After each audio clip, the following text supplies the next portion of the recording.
So, according to ESPN, LeBron James and Kevin Durant aren't a top 5 players in the NBA. Let's come here and check it out and find out why. Alright, so before we even dive into the article, do me a favor, drop a like and subscribe. And that being said, here's the article right in front of you. Now, this happened a few days ago, probably about a week ago now, where ESPN dropped this article on Twitter.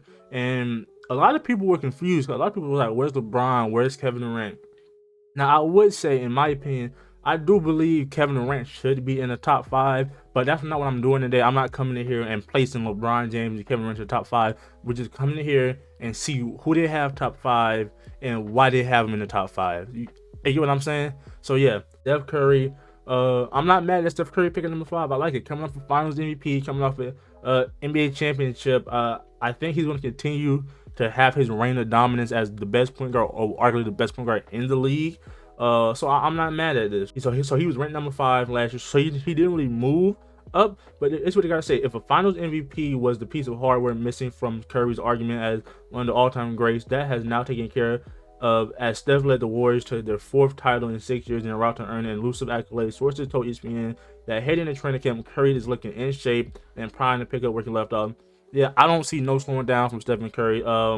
He's not really a person that tends to be like sitting out games, and having his full roster back with some new additions. I think the Warriors are still going to be one of the best teams in the West and in the league as total. And I could definitely see Stephen Curry still being the spear, the tip of the spear in that for the team to continue to be great. So I'm not mad at this. Steph Curry number 5. So his rank didn't really change, so we don't really got to argue about that. So he's been there. Number 4, Joel Embiid. Yes. So I was hoping to see Joel Embiid on this list because the past 2 seasons he's been second or running up for MVP behind Nikola Jokic. And I think this year coming up, this is my hot take and I'm gonna stick to it. I think this year coming up, 2022-23 NBA season, Joel Embiid is going to win the MVP if he continues to stay healthy and play. Look, he won the scoring title last season. I think if he continues to play good and stay healthy, I think this year and the Sixers are good. I think, which they are going to be good. It's the Sixers. They got a well-built team. James Harden. They added PJ Tucker, Tyrese Maxey, Furkan Korkmaz. They got a very solid team. I think this year's MVP is going to be Joel Embiid, and I'm gonna stick to that. That's my pick. That's my early pick. It may change, it may not change, but as right now, I believe Joel Embiid is going to be the MVP, and he's ranked number 4. Last season, he was ranked number 7, so he jumped up 3 spots, which most definitely is deserved. Like, he did win the scoring title. He was arguably the best center in the league between him and Nikola Jokic. But yeah, after 2 straight narrow second place finishes behind Nikola Jokic in the MVP vote, Joel Embiid is again a favorite to claim that award as an anchor of what should be one of the better teams in the league. Yes. So let's see why he rose 3 spots. Joel Embiid was dominant last season, averaging 30 points per game to lead the league in scoring for the first time in his career. The first time a center led the league in scoring since Shaquille O'Neal back in 1999-2000, and for the first time a center had averaged at least 30 points per game across an entire season since Moses Malone in 1980-1981. Embiid also averaged the fewest minutes of any player to win the scoring title with 33 minutes per game, beating the 34 minutes a game marked by Curry set in 2016 and 2021. He has become a complete player offensively and able to score all 3 levels with ease, and is one of the league's most imposing rim protectors. Yes, Joel Embiid has blossomed into the star that we all knew that he was going to be, and he's only been getting better and better every season. So like I said, he's my vote for MVP, and I can see why he's ranked number 4 coming into the season. I'm not mad at that. Like I said, I'm not going to come here and insert Kevin Durant or top 5 where I think they should be, but we're just going to come here and we're going to find out why, though. So I completely understand why Joel Embiid is number 4. Luka was ranked number 4.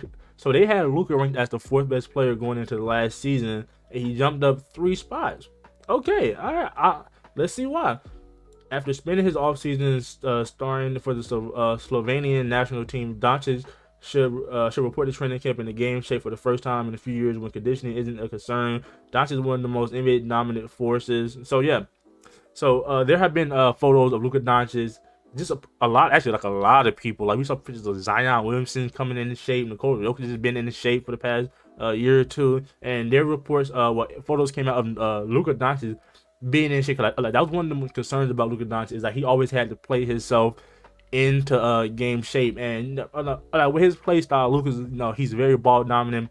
plays the game at his own pace. So him coming into the season in shape and not playing, having to play himself in shape, because even when he had to play himself into shape, he was still really good. So him already coming into shape because he played for the national team in Euro basketball this summer is going to be so good for the Dallas Mavericks. So let's see why he rose one spot. At 23, Doncic has proven to beyond a shadow of a doubt that he is a top tier superstar, a perennial NBA selection, and MVP candidate. I do believe he will get his MVP in the upcoming years.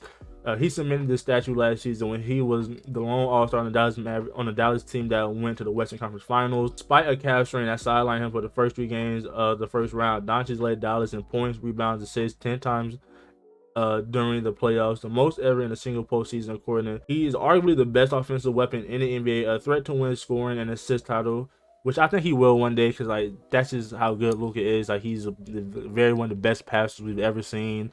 One of the most dominant scorers I think we've ever seen. He plays the game at his own pace. An assist title who picks apart defense with a blend of power, skill, and savvy. He's also a ruthless competitor, as evidenced by his unforgettable Game 7 demolition on the top-seeded Suns when he single-handedly matched the Phoenix Suns scoring total in the first half. Wow. Okay, so yeah, not really much to say here. They like Luka was already ranked a top 4-5 player in the league. Like, so he jumped on one spot. So far the list, I'm not mad at it.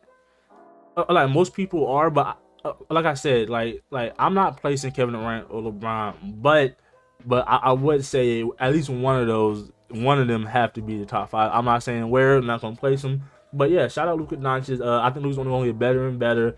I'm not mad at Luka being number 4, because like I said, in terms of point guards, I think it's honestly between him and Stephen Curry. So I'm not mad at it. He jumped on one spot. I think the Mavericks are going to be a good team. They added Christian Wood, JaVale McGee. They finally got that center play that they so long needed. And they lost Jalen Brunson, which I think is going to be a big impact. But I think Spencer Dinwiddie should be able to come in and take some of that load off as being that secondary ball handler. But yeah, I think the Dallas Mavericks are going to be good. I'm not mad at Luka at number 3, but number 2 it is Nikola Jokic. So I'm thinking number 1 is probably Giannis Antetokounmpo. And with these two, number 2, number 1, I literally have no argument against. Because like I said, I do believe Giannis and Nikola Jokic are the 2 best players in the league. Whether you have them Giannis first, Nikola Jokic number 2, Nikola first, or Giannis second, I do believe the 2 best players in the league are these players, and you can't convince me otherwise. But yeah, so going into the last season, he was ranked number 6. He ended up winning MVP. So let's see what he got to say. And he jumped to the number 2. He jumped to 4 spots. So far, that's the biggest jump we've seen going to the top 5. It was Joel Embiid jumping 3, and now we have Nikola Jokic jumping 4. Okay.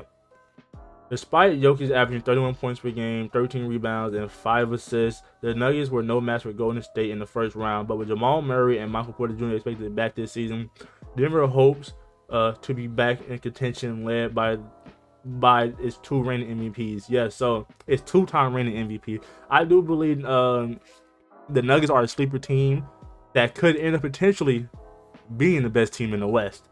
I think they're a very sleeper team. We just have to see how Michael Porter Jr. and Jamal Murray play. They added KCP. They added some more depth to that team, and like I said, I think they're a sleeper to be number 1 team in the league. I mean, well, in the West, but we have to wait and see. Why he rose 4 spots? Okay. How did Jokic follow up an MVP season? He got better. Jokic became just 13th player in NBA history to win back-to-back MVP awards, and did so with a historic campaign. He's the first player to average 25 points per game, 13 rebounds, and 7 assists in a season, and the first to lead his team in points, rebounds, assists, steals, blocks, and field goal percentage. Okay, well, and assists, but for steals and blocks, like Nikola Jokic hasn't been known so far in his career to be like a very good rim protector, but over the past 2 seasons, we've seen he's gotten better in that on defense, and he led team in field goal percentage. He was really the whole team. Wow. Okay. Jokic beat out Embiid for MVP by recording his highest PER, 32.8 in the season in NBA history. Jokic collected 19 triple-doubles, most by a center since Wilt Chamberlain, and led Denver to one more win than his previous season, despite missing Murray and Porter. Yeah, so arguably, like I said, I have nothing to argue about. Coming off, being a back-to-back MVP. It's like, how can you really not have him in the top 5? He's literally arguably the best in the league between him and Jordan B. So you can't really argue that he shouldn't be on his list. So I'm not, because I really don't have a reason, because I think he should be number 1 or 2, as I stated many times before. And then number 1, no other than Giannis Antetokounmpo, my personal pick. Yeah, honestly, I believe Giannis is the best player in the league, arguably the best player in the world. But last season, he was ranked number 2. Okay. As Antetokounmpo enters his age 28 season, his list of accolades already makes him one of the most decorated winners in league history. So the question remains: how will he add that? How will he add to that list? Can he win a 3rd MVP? I think one day he will. The Bucks will be among the favorites to win another NBA championship, but can Antetokounmpo secure another Finals MVP? The expectations are high each season, but Antetokounmpo usually finds a way to exceed them. Okay, so let's see why he rolls 1 spot. From the pure consistency and reliable dominance each night from Antetokounmpo, he claims on the status of the best player in the world has only been strengthened in the past year. Arguably, no player in the league can match his impact on both ends of the floor, like an elite level defender, elite level offensive player. I agree. Let's see. To follow up winning his first Finals MVP, Antetokounmpo challenged for the scoring title, averaged 29 points per game, 3rd in the NBA while grabbing 11 boards. We'll round up and say 12 boards, dishing out 6 assists and 1 steal and 1.5 blocks per game. Even though Milwaukee was without its second best player, Chris Middleton, during the second round playoff series against Boston, the Bucks extended the series to a 7-game on the will of Antetokounmpo, who averaged 31 points per game, 14.2 rebounds, 7 assists in the postseason. I have no argument with this. I do believe Giannis is arguably the best player in the world, the best player in the league. I have no argument with this, but like I said, I think KD should be somewhere. I'm not gonna add KD on this, but I think he should be somewhere. But yeah, so there y'all have it. There's the list of best 5 players going into the season that they have. Like I said, y'all let me know. I really want to hear y'all opinions on this, because I saw a lot on Twitter, and it was like a lot of random nonsense. So I really want to hear what y'all have to say about this. Where do y'all rank LeBron at? Where do you rank KD? Do y'all think they should be in the top 5? And yeah, I gave y'all my opinion. With that being said, drop a like, subscribe, leave a comment, and I'm gonna catch you in the next video. I really do want to hear y'all opinions on this article, but yeah, I'm gonna catch you in this video. We out of here. Peace. I hope you enjoyed the video.